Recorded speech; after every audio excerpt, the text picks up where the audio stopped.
ہم آج کے موضوع کی طرف آتے ہیں۔ وفاق نے آج میاں نواز شریف اور میاں شہباز شریف کی نااہلی کے فیصلے کے خلاف سپریم کورٹ میں نظر ثانی کی 4 اپیلیں دائر کر دی ہیں۔ کیا حکومت واقعی اس سلسلے میں مخلص ہے یا یہ ٹائم گیم کرنے کا ایک ہتھ کنڈا ہے؟ پنجاب میں کس کی حکومت بننی چاہیے اور کیا پنجاب سیاست کا اگلا اکھاڑا ہوگا؟ یہ سوال ہمارے آج کے موضوع ہے اور ہم ایک چھوٹے سے وقفے کے بعد اس پر گفتگو کریں گے، لیکن وقفے پر جانے سے پہلے میں آپ کو پروگرام کے آخری حصے کے بارے میں بتاتا چلوں۔ ہم پروگرام کے آخر میں آپ کو بتائیں گے کہ پنجاب میں سیاست کا مستقبل کیا ہوگا۔ ہمارے ساتھ رہیے گا۔ ویلکم بیک ناظرین، ہمارے پہلے مہمان اعجاز حسین چاکرانی صاحب، وفاقی وزیر اور پاکستان پیپلز پارٹی کے ساتھ ان کا تعلق ہے۔ ہماری دوسری مہمان ہیں ماروی میمن صاحبہ، پاکستان مسلم لیگ کاف کے ساتھ ان کا تعلق ہے، جبکہ ہماری تیسری مہمان ہیں میمونہ ہاشمی صاحبہ، MNA اور پاکستان مسلم لیگ نون کے ساتھ ان کا تعلق ہے۔ چاکرانی صاحب مجھے یہ بتائیے گا، یہ جو کھچڑی پک رہی ہے اتحادوں کی، آپ کا کیا خیال ہے؟ پاکستان مسلم لیگ کاف کی طرف جائیں گے آپ، مسلم لیگ نون کی طرف جائیں گے؟ پنجاب میں کس پارٹی کا کس کے ساتھ اتحاد بنے گا؟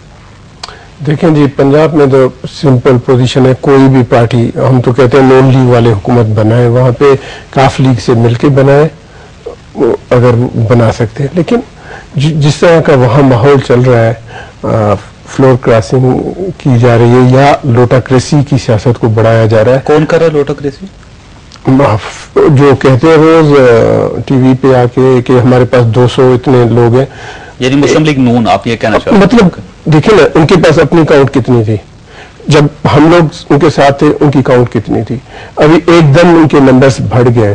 نمبر کیسے بڑھ گئے؟ اور سب فلور کراسنگ کے مدے میں آتے ہیں کہ فلور کراسنگ نہیں ہونی چاہیے۔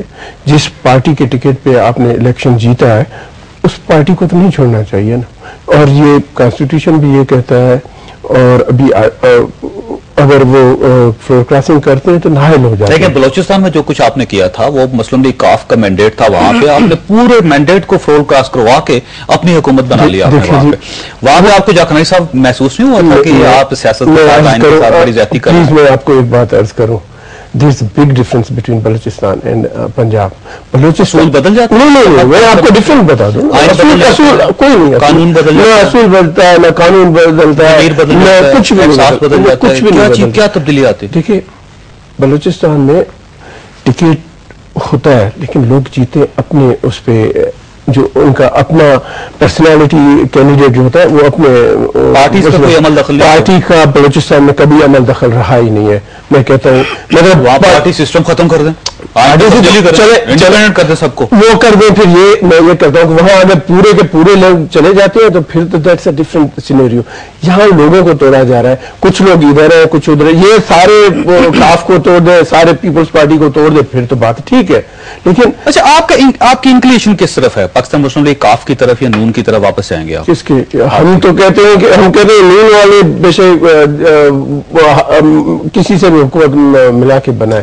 آپ کے اتحاد میں انٹرسٹڈ نہیں ہے کاف لیگ یا نون لیگ کے ساتھ؟ دیکھیں جی، میں یہ ایسے کبھی نہیں کہوں گا کہ ہم اتحاد میں انٹرسٹڈ نہیں ہیں، ہم تو ہمیشہ ڈائلاگ کی بات کرتے ہیں اور بلیو ہی ڈائلاگ پہ کرتے ہیں کہ سیاست میں لچک ہونی چاہیے، بات چیت کا دروازہ کبھی ختم نہیں ہونا چاہیے۔ ہم تو ہمیشہ اتحاد اور بات چیت میں بڑا فرق ہوتا ہے۔ یہی ہے نا، بات چیت کریں گے تو اتحاد ہوگا نا، آپ بات چیت ہی نہیں کریں گے تو اتحاد کہاں سے ہوگا؟ محض آرائی کی سیاست ختم ہونی چاہیے۔ ہم محض آرائی لڑاکو سیاست پہ یقین نہیں رکھتے، ہم کہتے ہیں کہ اب جیسے فیصلے پارلیمنٹ میں ہونے چاہیے، سڑکوں پہ نہیں ہونے چاہیے۔ اوکے ماروی، آپ بتائیے کہ پاکستان مسلم لیگ کاف کس طرف جا رہی ہے؟ کیونکہ آپ تو مجھے لگتا ہے دونوں کے ساتھ ہی ملاقاتیں شروع کی ہوں آپ نے، ڈائلاگ بھی، ملاقاتیں بھی اور خفیہ ملاقاتیں بھی، آپ کر کیا رہے ہیں اور کس طرف جا رہے ہیں آپ لوگ؟ بسم اللہ الرحمن الرحیم۔ پہلی بات تو یہ کہ کافی میٹھی میٹھی باتیں یہاں سے آئی ہیں، آئی وش یہ تب آتی ہیں جب صحیح آپ نے کہا جب بلوچستان میں ہمارے مینڈیٹ پہ جو ہے اٹیک ہوا تھا۔